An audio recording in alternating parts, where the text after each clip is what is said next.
Hey folks, I am Ryan Goodman and you are listening to the Agriculture Proud podcast. Join the conversation and find all my content at agricultureproud.com. Hey folks, welcome to episode 2 of the Agriculture Proud podcast. I'm your host, Ryan Goodman, coming to you from a very warm Helena, Montana. Actually, in Montana, I think we've been warmer than parts of Florida this week. We are going through our winter thaw. I've been putting in some miles for my marathon training in the mud, but no complaints here about being able to run in shorts in the middle of February. We can have some pretty rough winters. And before I forget, be sure to catch all my content and past episodes of the podcast at agricultureproud.com. Shoot me a tweet, and you can find me on social media at agproudryan. Or be sure to join the I Am Agriculture Proud Facebook group for some great conversations, all things agriculture, all during the week. That's I Am Agriculture Proud on Facebook. Today's interview is something special. So when you think of Montana in the winter, you think of long nights, short days, cold, lots of snow. You don't think about grazing your livestock year round. And some ranchers doing it having not fed a bale of hay in years. And that was the topic of the Montana Winter Grazing Seminar that I went to earlier this month in Missoula. And several great presentations, some great speakers, and some ranchers giving examples of how they're managing forages on their operations in the Northwest and a cold climate, and being able to do so and not feeding a lot of hay. And that's something you don't always get. So check out that article. I posted on agricultureproud.com earlier in February, and definitely take a look at that. Well, today's interview is Race King. He manages the Lassance Ranch in Dillon, Montana. And Race, I got a lot of respect for the guy. He and his family do great things. And as is the case with many ranchers in the region, every time I sit down with this guy, I learn something new. And so definitely something great, and glad to have him on the podcast, and glad he took some time to sit down with me. Race manages 88,000 acres in southwest Montana. And if you've ever been there, it's very mountainous. There's lots of wildlife, and it's very dry. And so just as a climate environment offers a lot of challenges for ranchers working in the region. So I talked to Race about some of those things, talked to him about sustainability, conservation, working with wildlife and coexisting with them, and being able to work on public lands. You know, BLM, Bureau of Land Management, has been in the news lately with some activity in Oregon, and I asked Race about what is it like to work with public officials, public land officials in this kind of environment, and how does that impact his ranch. I also talked to him a little bit about Brucellosis, a disease that much of the cattle business thinks of in the past, but here in the greater Yellowstone area, it's very much a current concern for ranchers and economic impact on their operations. So Race has some insight on that. And the Lassance Ranch raises natural beef and sells to some retailers and grocers nationwide that are looking for that special product. And Race has some interesting insight to that. Not only is he, raising some grass-fed, non-hormone treated cattle, but he's also had a lot of interaction with beef customers. And he's got a great story to share with us today about a vegan at the meat counter in San Francisco, California. And I think that you'll enjoy that. And I was sitting in on one of Race's presentations, and he had a neat quote to share. It's, "Progress is made from the insight of those outside the box." And I think you'll enjoy how Race explains that, how that influences his vision, and as he progresses and tries to manage the ranch for the future and adapt to new environments. And I think you'll appreciate that. So you can find the Lassance Ranch, LassanceRanchMontana.com. And be sure to shoot me a tweet, AgProudRyan. Let me know what you think, and stay tuned after the interview, and we'll recap some of the things that the Race has to say. And so without further ado, here's the interview with Race King from Dillon, Montana. All right, now I'm here with Race King. He's a rancher out of Dillon, Montana at the Lassance Montana Ranch. And thanks for being with me today, Race. It's my pleasure. All right, so you've kind of you've got a little different operation in Dillon that I've got to visit late last year in 2015, and definitely some unique aspects there. Can you give us a brief overview of the ranching operation and how your family is involved? You bet. First of all, the ranch is owned by a gentleman named William Kriegel and his family. It's an 88,000 acre ranch, basically in one block. So real unique opportunity to work on a ranch that has great resources, unique challenges, and some wildlife to boot. And you're in a very dry area there in Dillon, with some fantastic land that's higher up, that's BLM land. So in a very dry climate, and so that brings with it some challenges. You bet. Yeah, I mean, yeah, obviously the majority of that land is range ground, and what we've come to, be fairly successful managing it is with some high stocking densities for relatively short periods and long, and long rests. So we've been real successful doing that, and then the balance of our ground that's irrigated, we do a very intensive, managed intensive grazing, program through it. And you graze quite a few cattle underneath pivots. That's correct, and we've actually tried not to put up any more hay than we have to. We look at haying as a pasture management tool, and we found that we can be very profitable raising, stocker cattle under these pivots, using a lot of electric fence. And you're grazing your cattle year round. And how long did you say it had been since you fed a bale of hay? Yeah, our mature cows, the mature cows have been since 2006 since they had a bale of hay. So that's something that when you think of, a lot of people think of Montana, it's cold and a lot of snow, but you've been able to manage that and stockpile some grass and make that work for year-round grazing. That's correct. Obviously the winter grass in our area is very low quality.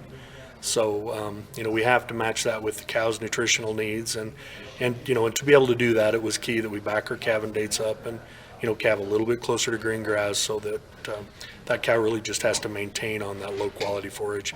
And we do have to add some, winter supplement, but in the form of a protein type supplement. And you utilize quite a bit of BLM ground. That's correct. And so what's been the experience in kind of working with, federal government employees? I know it's been in the news quite a bit recently. We've got a fortunate situation. I think we've got good people in our local field office that seem to be really supportive of a lot of the philosophies we have, which is high stocking densities for short durations. I think we're seeing progress made in the resource, and we have a unique opportunity as well. Almost all of our pastures that have BLM or state leases on, we have private land intermixed with that, so it does allow us a little greater flexibility.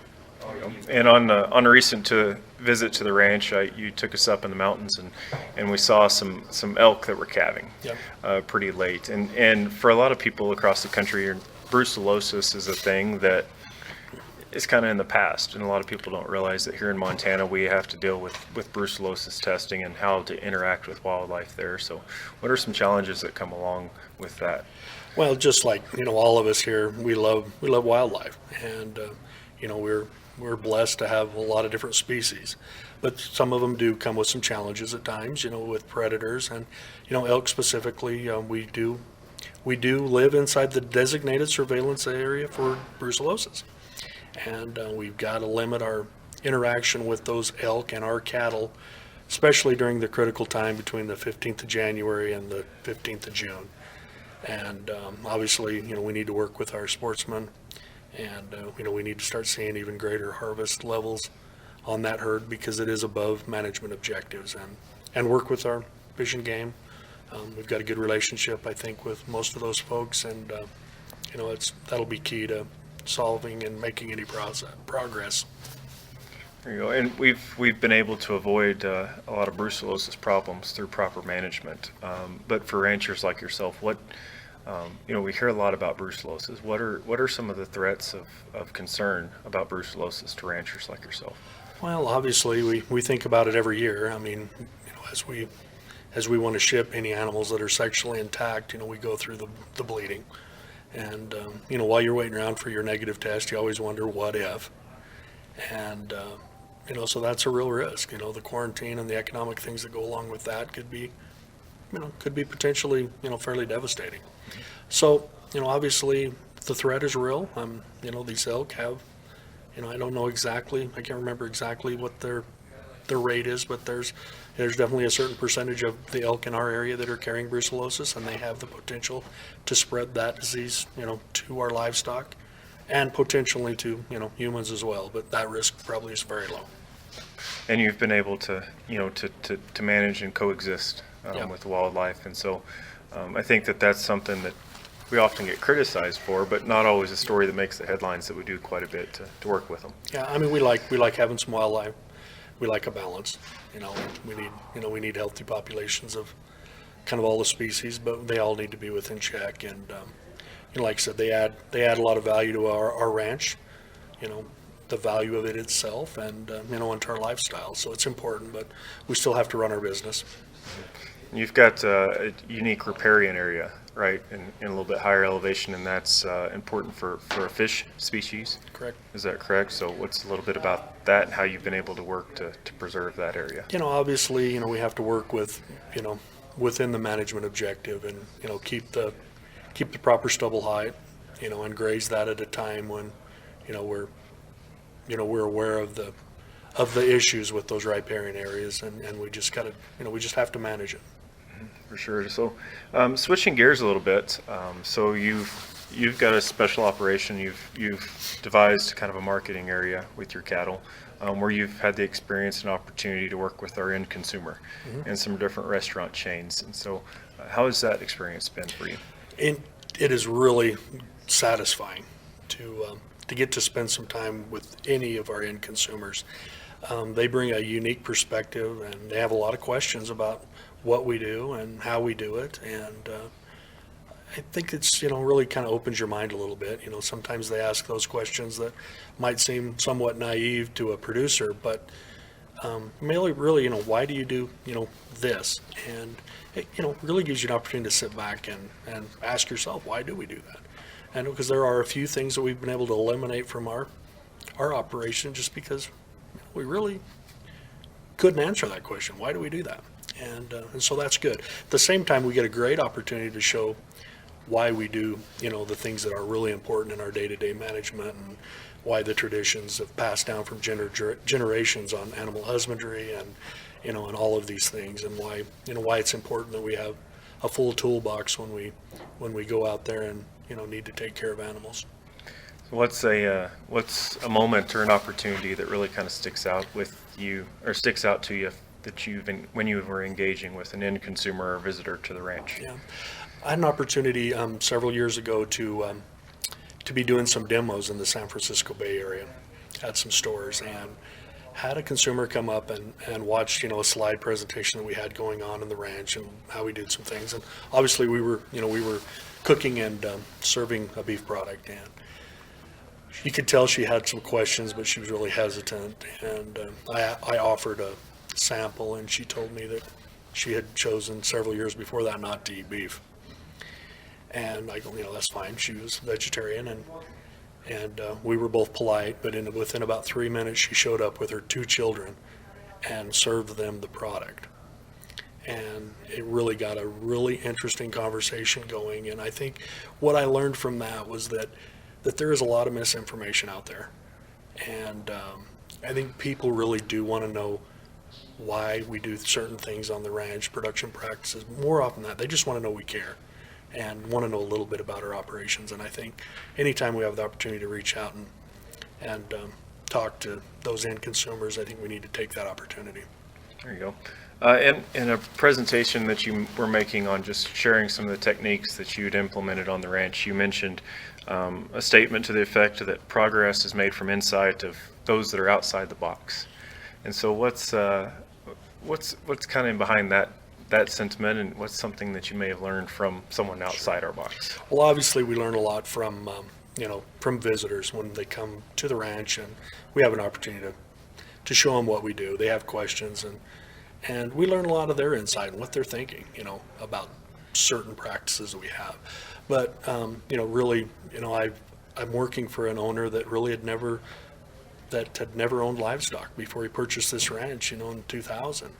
And as we looked at the books and our operation, had a different perspective, and questioned, where our expenses were high and low, and we've been able to make some huge progress in our operation simply because he didn't have a preconceived notion on how we should be doing business. And that was, ultimately those have been some major changes that we've made that have really helped us, with profitability.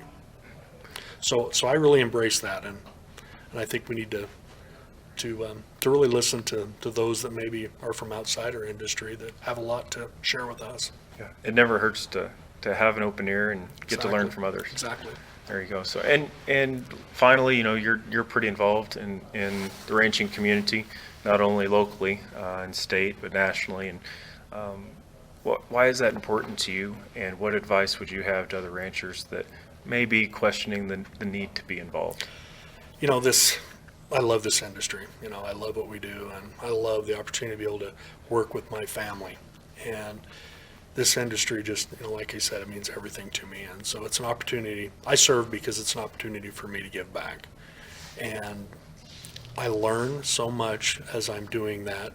I get so much in return that, I think everyone needs to take advantage of that. And, there's a lot of work to be done. We all need to get involved in promoting our product and sharing what, our real story is, that, we need every mouth and we need every ear. So. Oh, for sure, for sure. Well, thank you, Race. I appreciate it. And just briefly, can you let people know where they can find your ranch and their story online? Yeah, the ranch is Lassance, Montana, and our website is just that, lassancemontana.com. All right. Well, thank you, Race. I appreciate it. Thank you. Boy, let me tell you, I was sitting there listening to that, and Race has a lot of good things to share. I hope you really enjoyed that. He covered a lot of topics there in a very short amount of time, but I won't rehash a lot of them, but just kind of touch on, he talked a lot about his grazing practices and how he's able to plan that out, even in a harsh environment like Southwest Montana, to be able to graze his cattle year round. And I think that's, we could take pieces of that. Not everybody is an ability to have the manpower to do that, or to be able to not feed hay parts of the year, but definitely pieces that we can all take and adapt to our operations. And then he talked a little bit about operating on public lands, whether that was working with the BLM officials, working with wildlife, and the challenges that come with brucellosis and that disease that still affects ranchers in the greater Yellowstone area. And I hope, if you don't know much about that you'll take time to go look up a little bit more about brucellosis. And I'll include a link here in the show notes to be able to share a little bit more information about that and how it really does impact ranchers in the Yellowstone area. And then Race talked a little bit about his conservation work, with wildlife, making sure he coexists with that. He didn't quite talk about that enough. He's got lots and lots of things to share, and he's done a lot of great work. And it's amazing to be able to see. I hope that you take a look at some of the videos on the Lassance website, and be able to see what some of the work is that they've done, and the attention and focus that they've had on managing their land. And then, hey, the story about meeting a vegan at the meat counter in San Francisco, not something that we all get to experience, but I definitely applaud Race for taking the opportunities that he has had to go out and meet with consumers, listen to their questions, and not just listen to their questions in order to answer them and give them education, but to say and reflect, how can I address this in my management? This is a concern. How can I take this back to the ranch and be able to utilize that? And I think that we all need to maybe think a little bit more about that instead of trying to educate, which is such a dirty word when you're talking to food consumers. Instead of doing that, say, all right, this is a concern. Is there something in my operation that I can do to adapt to address this? Is it a concern? And so, some pretty smart stuff right there. And then leadership, being involved. I can't say enough for it. I met Race while he was on the board of directors of the Montana Stock Growers Association during my time working there, and a great guy and great input on lots of things. He's a pretty quiet guy, but you get to know him. He's good for a few jokes. You got to be careful when he starts telling you stories. Well, hey, I'll include a lot of this in the show notes. Visit agricultureproud.com to catch up, and go find the lassancemontana.com to find the Lassance Ranch and learn a little bit about their stories as well. So I've got some great interviews, some more ranchers coming up, and I hope that you enjoyed that. If you've got any suggestions, topics for future shows, be sure to hit me up. It's agricultureproud.com.